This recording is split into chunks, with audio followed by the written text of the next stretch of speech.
Hi everyone, it's me, Aliaza May Cabalhin, presenting the function of marketing channel.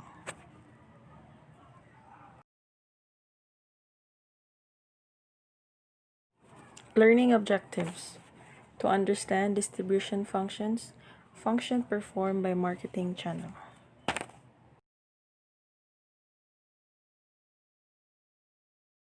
What is marketing channel? A marketing channel is a set of independent organizations involved in the process of making a product or service available for use or consumption.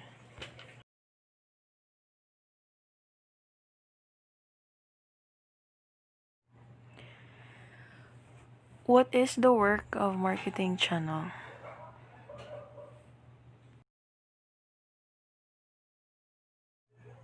The work of the channel includes the performance of several marketing flows.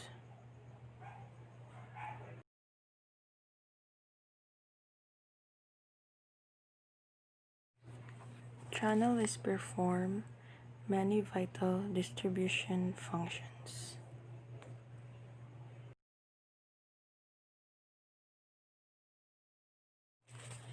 Provide distribution efficiency, provide salesmanship, help in price mechanism, look after a part of physical distribution and financing, provide market intelligence, assist in merchandising, act as a change agents and generate demand, take care of the flows involved in distribution.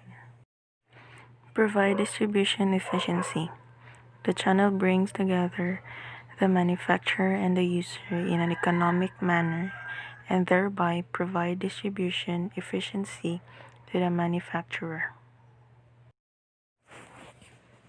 Minimize the number of contacts needed for reaching consumers. Means it will be impractical for a manufacturing firm to sell its entire production directly to the consumers. Break the bulk and cater to tiny requirements. Means channel breaks the bulk and meet the small size needs of individual consumers.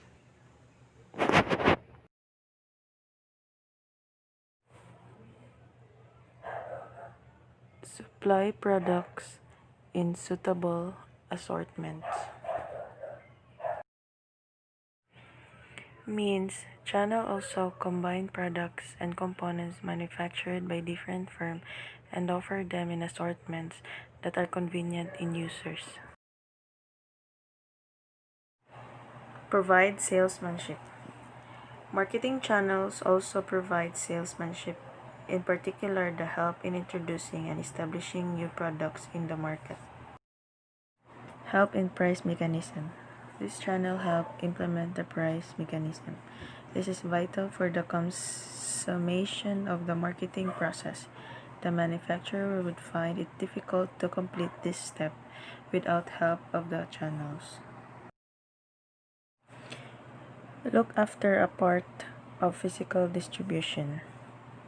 This channel also look after a part of the physical distribution functions like transportation, handling, warehousing, sub-distribution, order processing, and inventory management.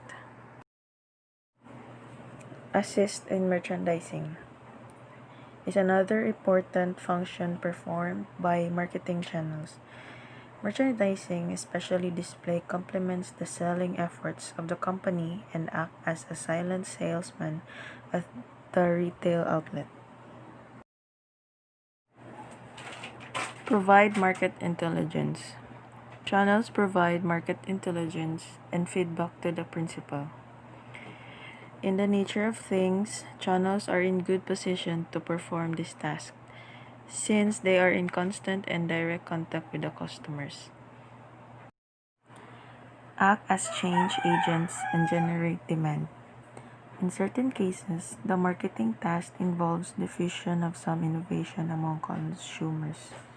In such cases, the channels go much beyond the conventional functions of distribution aid act as change agents among consumers and generate demand for the product. Take care of the flows involved in distribution.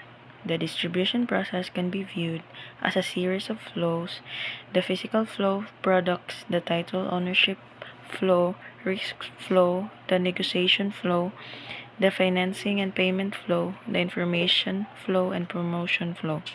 Marketing channels handle and take care of all these flows. And here are the functions performed by the channels. Channels acquire their importance by their functions. The foregoing elaborations not only explain the importance of marketing channels, but also clarify the fact that the channels acquire their importance by virtue of the functions they perform. Channel functions cannot be eliminated. The firms assume that by eliminating the channels, they can eliminate the channel cost. This is erroneous thinking. The inherent assumption in this thinking is that by eliminating the channels, they can escape the functions that the channels perform. In many cases, such duplication may be essential for achieving the desired service level in distribution. For example, inventories may have to keep at different levels tiers of the channel so that the flow of products is smooth and customers get the products at the time and place of their choice. So based on the facts of the case, the firm should find out how costs are reduced, efficiency increased, and waste eliminated. Channel decisions have a bearing on other marketing decisions. The decisions on channel have a vital bearing on other decisions relating to marketing. Pricing decisions, for example, are related to the channel pattern adopted by the firm and the compensation paid to the channel. Similarly, decisions on sales force, its size, type, etc. It also determines, to a significant measure, the size and complexity of the marketing department at the firm. Having invested heavily in company's own stock points depot, the firm cannot suddenly extricate itself from the commitments already made. Basically, once a firm adopts a particular channel model and goes along with it for some time, exiting the model will be difficult. We have discussed the channels perform many vital distribution functions. They provide distribution efficiency by bringing together manufacturer and user, provide salesmanship, help in price mechanism, look after a part of physical distribution and financing, provide market intelligence, assist in merchandising by creating awareness about the product among customers, provide market intelligence as they are in contact with customers, take care of the flow involved in distribution, act as change agents, and generate demand. The channel functions cannot be eliminated, though intermediary can be eliminated. For example, wholesaler can be eliminated, but functions will have to be transferred to retailer. This is Kabaha Al-Yazamay. That's the end of lesson 29. Bye! Hi guys, I'm done with lesson 29 and now I'm presenting lesson 30.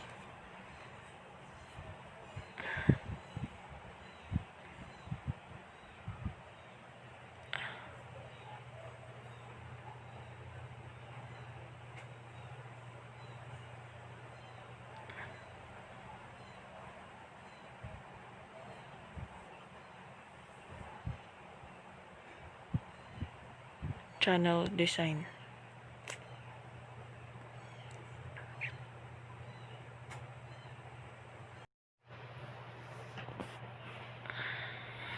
Learning objectives.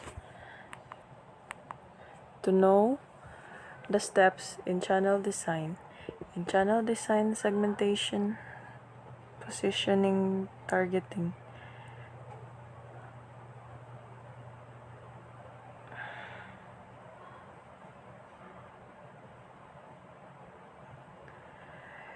To understand implementation of channel.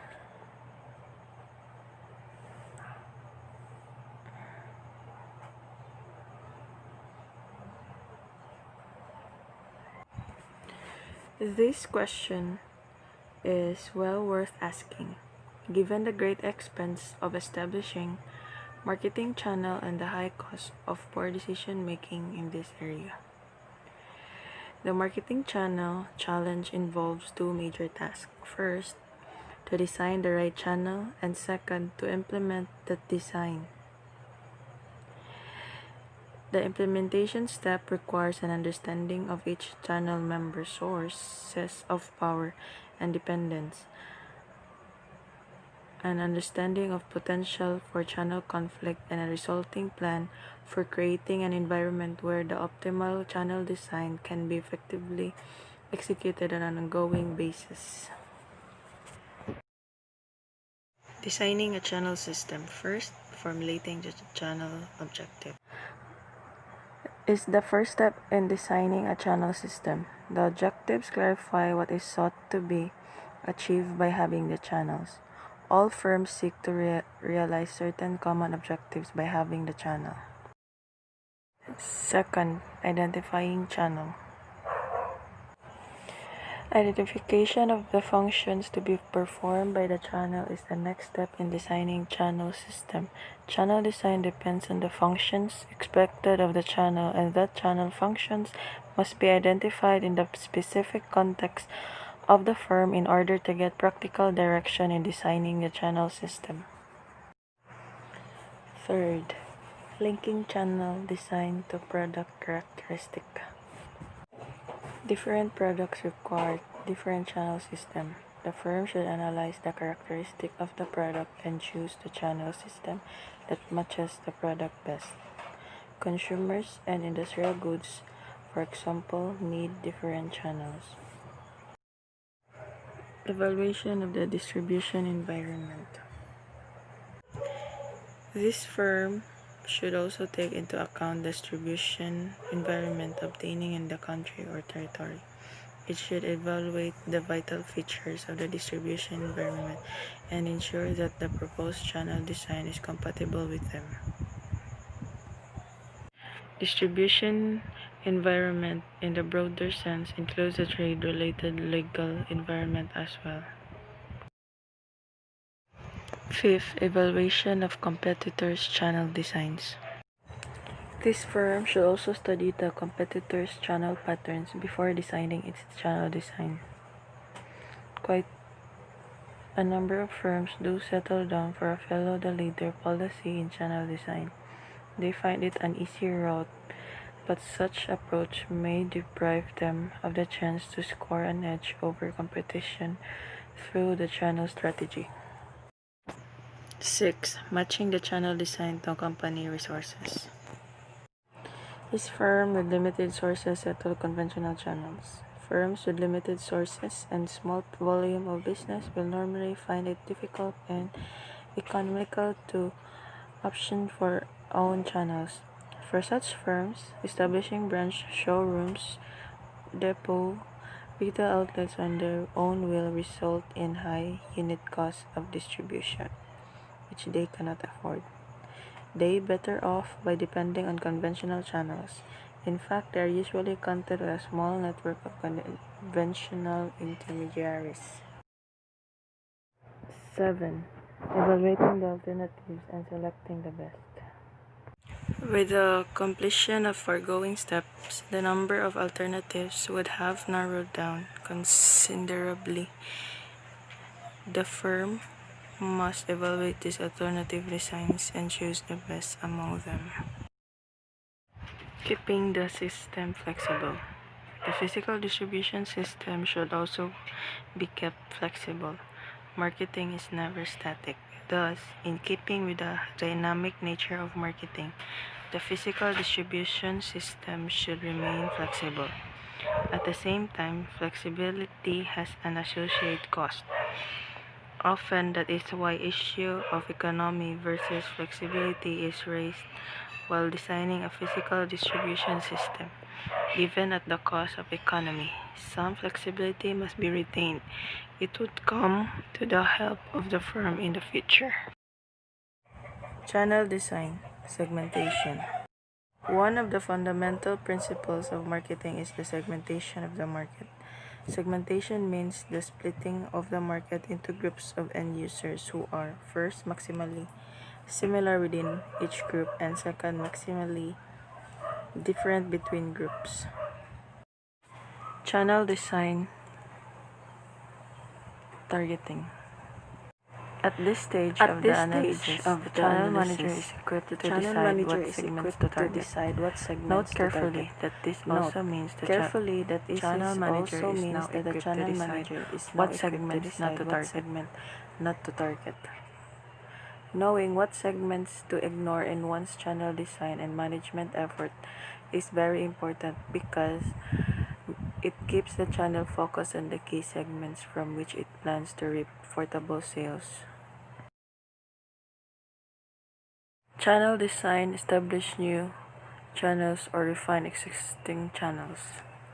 Now, the channel manager has identified the optimal way to reach each targeted segment in the market. It has also identified the bounds that might prevent the channel from implementing. If no channel exists currently in the market of this segment, the channel manager should now establish the channel design that comes the closest to meeting the target market's demand for service inputs subject to environmental and managerial bounds constraining the design. Channel implementation, identifying power source. Assuming that a good channel design is in place in the market, the channel manager's job is still not done. The channel members now must implement the optimal channel design and indeed must continue to implement an optimal design through time. The value of doing so might seem to be self-evident, but it is also important to remember that a channel is made up of multiple interdependent entities like companies, agents, and individuals. Not all have the same incentives to implement the optimal channel design. Channel implementation, identifying channel conflicts. Channel conflict is generated when one channel member's action prevent the channel from achieving its goal. Channel conflict is both common and dangerous to the success of distribution efforts. Channel conflict, a clash of goals and method between distribution channel members. Horizontal conflict occurs among channel members on the same level. Vertical conflict occurs among channel members at different levels. Channel implementation, the goal of channel coordination. Now channel has designed with the target end user segments, service output demands in mind, and channel power will be appropriately applied to ensure the smooth implementation of the optimal channel design. As conditions change in the marketplace, the channel design and implementation may need to respond. Thus, channel coordination is not a one-time achievement, but an ongoing process of analysis and response to the market, the competition, and abilities of the members of the channel. That's all for lesson 29 and lesson 30. Hope you enjoy and like it. Thank you. Bye.